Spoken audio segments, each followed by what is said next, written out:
नमस्कार, मैं हूं संतोष पांडे। आप देख रहे हैं पांडे जी हर जगह। आज पांडे जी जो भैया से पूछेंगे कि छुआछूत का श्राप क्या है। भाई अगर किसी को छू देने से मतलब श्राप लग जाएगा, लेकिन लगेगा कैसे लगेगा, अब वो चीज भैया बताएंगे कि कैसे मतलब छू देने से कैसे श्राप लगता है। छुआछूत का श्राप क्या है? नमस्कार पांडे जी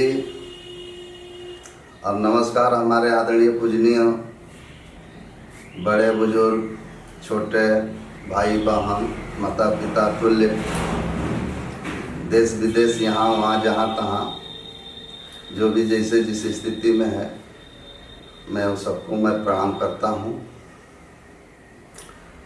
और पांडे जी छुआछूत के बारे में पूछे हैं कि इसका श्राप क्या है।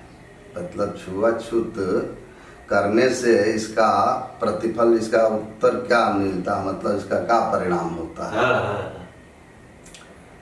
चलिए देखते हैं। आरे मनवा के बदला आपन भैया हो, हे मनवा के बदला अपन भैया हो। आरे जिंदगिया खराब हो खल जाता, दिलवा के बदला अपन भैया हो। ये दुनिया खराब हो खल जाता। सही में। तो पांडे जी आपने जो बात किए हैं, जो चीज पूछे हैं उसको छुआछूत का श्राप। छुआछूत का श्राप ये है कि पहले छोटे छोटे टुकड़ी हुआ करते थे, राज्य होते थे, जो कि वो मतलब एक एक राजा वो हुआ करते थे। अरे अपना राज्य करते थे।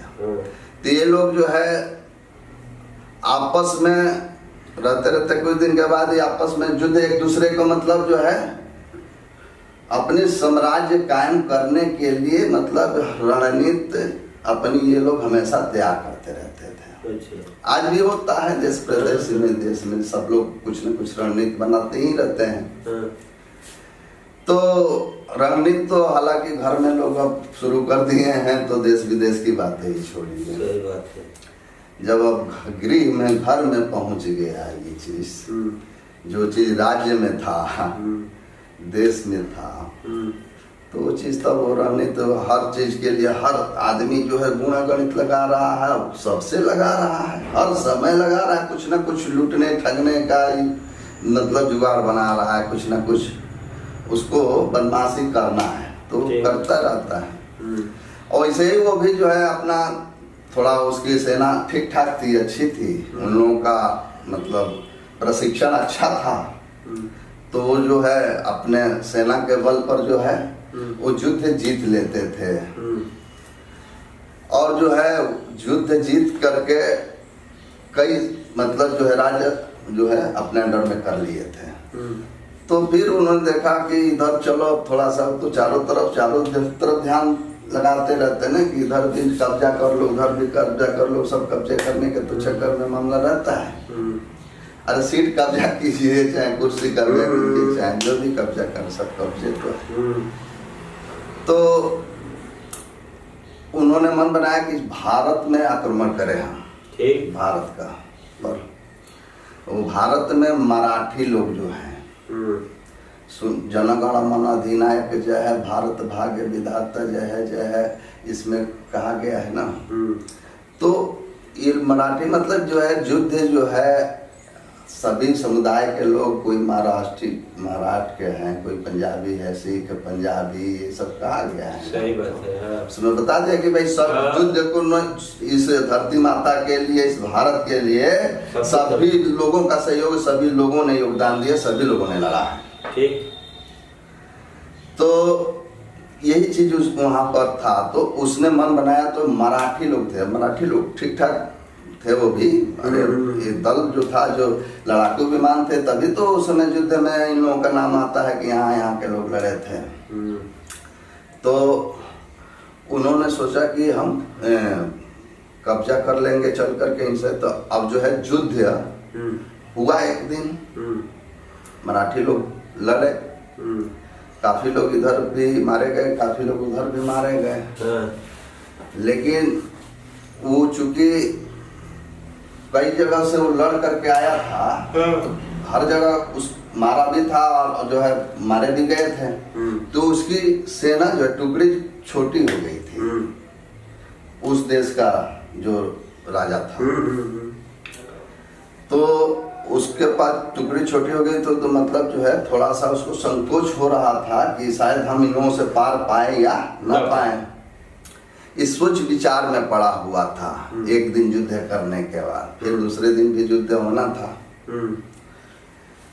तो यही सोच विचार में लगा था कि लगता है कि इन लोगों से पार हम लोग नहीं, जनसंख्या इन लोगों की ज्यादा है, हम लोग बहुत कम हो गए हैं। तो शाम के जब समय हुआ तब ये लोग अपने अपने छावनी बना के थे, उधर भी थे और उधर भी, दोनों दल में इस तरीके से युद्ध हुआ करता था। दो ग्रुप बना करके अपना जो है इस तरीके से विराम का भी समय टाइम टेबल से सब काम होता था। तो इधर अपना खाना शुरू हो गया बनना। अब वो जो उसका तो मतलब वो राजा था, वो अपना जो है उस सब सेना लगे हैं, सबका अपना अपना ड्यूटी अपना कर रहे हैं। लेकिन ये अपना थिंकिंग में, सोच समझदारी में लगा हुआ था कैसे क्या हम करें, कि मैं कैसे पार पाऊंगा, यही सोच रहा था। तब तक उधर इन लोगों के कबीले की तरफ जो छावनी थी इनके तरफ जो है ध्यान दिया वो, तो जगह जगह से धुआं निकल रहा था, मतलब अनेकों जगह से धुआं उठ रहा था। अच्छा। जितना दूर में वो थे तो दो दो चार चार के ग्रुप में सब लोग खाना बना रहे थे। अच्छा।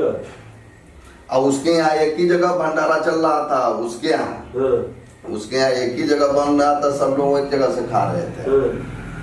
और यहाँ पर मराठी के दल में जगह जगह से धुआं निकल रहा था।